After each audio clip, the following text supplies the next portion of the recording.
अस्सलामुअलैकुम नाजरीन, पल पल न्यूज के न्यूज रूम से मैं हूं आपके साथ नदीम अकरम। दोस्तों, गाजा में जंग का 84वां दिन है और 84 दिन के दौरान जो है कई बड़ी बातें सामने आने लगी हैं, जहां हमास के लीडरों ने अल-कस्साम ब्रिगेड सैन्य शाखा को खुल करके ये आदेश जारी कर दिया है कि इजरायली सैनिकों का खात्मा कर दो और इजरायली सैनिकों को पूरी तरीके से तबाह कर दो। और जब हमास के लीडरों का अपनी सैन्य शाखा को यह आदेश जारी कर दिया गया है, तो अल-कस्साम ब्रिगेड ने भी गाजा में जमीनी जंग के दौरान गोरिल्ला वॉर जो है वो तेज कर दी है और इजरायली सैनिकों के खिलाफ ऑपरेशन थर्ड आई शुरू कर दिया है, जहां चुन चुन करके इजरायली सैनिकों को ढेर किया जा रहा है, इजरायली सैनिकों को मारने का काम किया जा रहा है। हर तस्वीर जो है वीडियो के जरिए दुनिया के सामने दिखा रहे हैं कि हम ऑपरेशन थर्ड आई को अपने आखिरी अंजाम तक ले जा रहे हैं,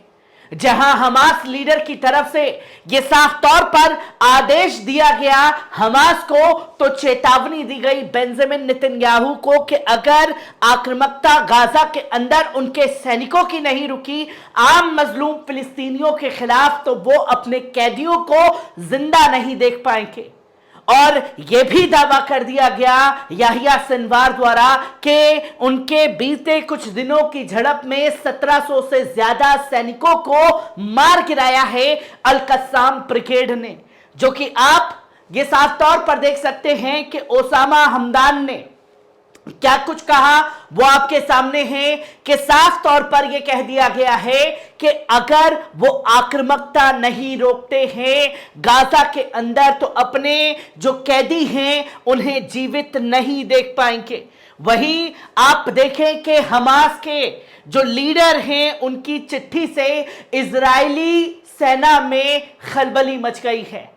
जहां साफ तौर पर अल-कस्साम ब्रिगेड की सैन्य शाखा को यह आदेश दे दिया गया है कि आप सेना को पूरी तरीके से तबाह कर दो। और कसम जो है अल-कस्साम ब्रिगेड ने इजरायली सेना को तबाह करने की खाली है, जो कि आपने देखा था कि यही गोदी मीडिया, इसलिए गोदी मीडिया का स्क्रीनशॉट मैंने आपके सामने रखा कि यही गोदी मीडिया शुरुआत में जंग के दौरान बता रहा था कि बाइडेन की कसम हमास होगा खत्म।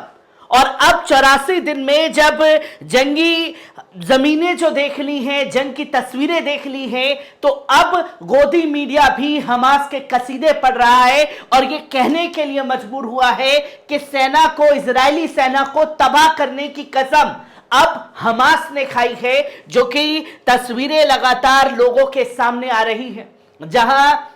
गाजा में जारी हिंसा के बीच याहिया सिनवार की चिट्ठी से सनसनी मच गई है, जहां सिनवार ने हमास के चीफ इस्माइल हानिया और हमास के राजनीतिक ब्यूरो को एक चिट्ठी भेजी है, जिसमें सिनवार ने कहा है कि हमास के अल-कस्साम ब्रिगेड के इजरायली सेना आईडीएफ के खिलाफ नई और आक्रामक युद्ध की तैयारी की है। सिनवार ने इजरायली सेना को पूरी तरह से तबाह करने की कसम खाई है और याहिया सिनवार खुद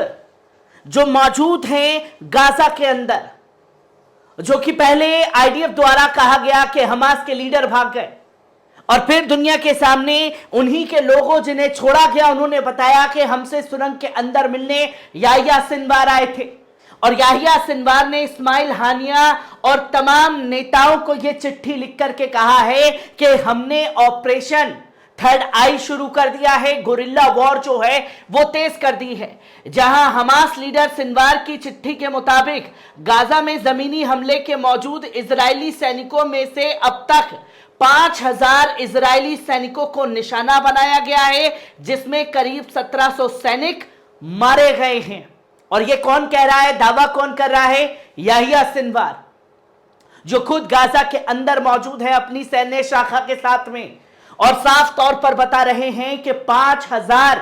इजरायली सैनिकों को निशाना बनाया है, जिसमें कुछ अपाहिज हो चुके हैं, कुछ जिनमें 1700 के आसपास जिनकी संख्या है वो 1700 सैनिक मारे गए हैं। और इजराइल के आंकड़े के मुताबिक बात करें तो सिर्फ और सिर्फ 400-500 लोग मारे गए हैं। अब जो जमीनी जंग में चुन चुन करके इजरायली सैनिकों को ढेर कर रहे हैं, उन्होंने भी डाटा दुनिया के सामने रखना शुरू कर दिया है। जहां सिनबेट के पूर्व अधिकारी ने इजरायली मीडिया में लिखे एक अपने लेख में माना है कि गाजा में लड़ाके गोरिल्ला युद्ध लड़ रहे हैं, इजरायली सैनिकों पर हमला कर रहे हैं। ये लड़ाके इलाके के चप्पे चप्पे से वाकिफ है और मरने से नहीं डर रहे हैं। एरिक बेरबिंग ने दावा किया है कि इजरायली सरकार अपने लोगों से युद्ध के बारे में सही बातें नहीं बता पा रही है,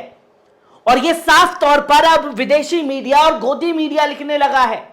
कि आईडीएफ पूरी संख्या नहीं बता पा रही है, और जो हमास के मुजाहिदीन हैं वो चप्पे चप्पे से वाकिफ हैं। जमीन के अंदर से निकल करके जाना हो तो उन्हें पता है कि कौन सी जगह पर वो निकलेंगे, और इसलिए जो है गोरिल्ला वॉर छेड़ दिया है, ऑपरेशन थर्ड आई छेड़ दिया है, जिसके चलते इजरायली सैनिक चुन चुन करके मारे जा रहे हैं। वहीं हमास नेता जो आंदोलन के नेता हैं ओसामा हमदान, उन्होंने भी गुरुवार को एक संवाददाता सम्मेलन में कहा कि इजरायली कब्जे वाली सेनाओं द्वारा किए गए नरसंहार युद्ध के 84 दिन के दौरान लगभग 22,000 लोग शहीद हुए हैं और 56,000 मजलूम फिलिस्तीनियों को घायल कर दिया है, जिसमें 17,000 के आसपास मासूम बच्चे शामिल हैं, जिसकी संख्या लोगों के सामने है। वहीं हमदान ने कहा कि पिछले